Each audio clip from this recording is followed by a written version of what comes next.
In this video I'll be showing you how to set up new products onto predetermined or setup screens.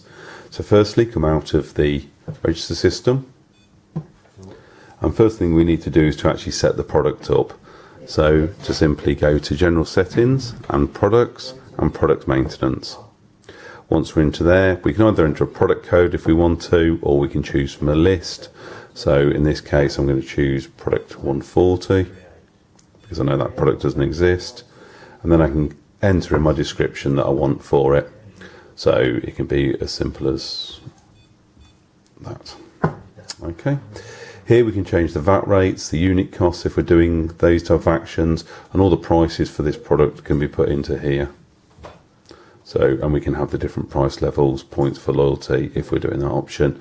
On the left hand side here is all the options. So we've got general options. So is it open or is it fixed? Does it need to have text into it? Is it a discountable item? And so on. And you choose those depending on what the product is. Once we're happy that we've set up the product 140, we press the exit, and that'll bring us back to the screen that we were in. So the next thing we need to do is put that product onto a screen. So simply go to the General Settings, Advanced Settings, and Screen Edit. Once in Screen Edit, we choose the screen that's usually pre-been set up. So for example, I'm going to set up screen 3 and click Edit at the bottom. So I'm going to have the button appearing, for argument's sake, here. And at the moment, this has no function.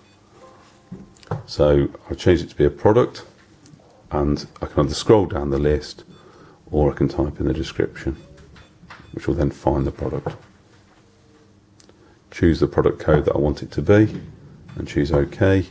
And then it asks me, do I want to use that description on the actual button that the operator sees? So in this case I do.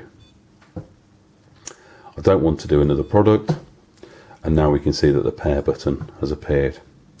That button is already highlighted, so I can now change the size of the button if I want to, and also the colouring of that button. And bold, italic, all the options are there.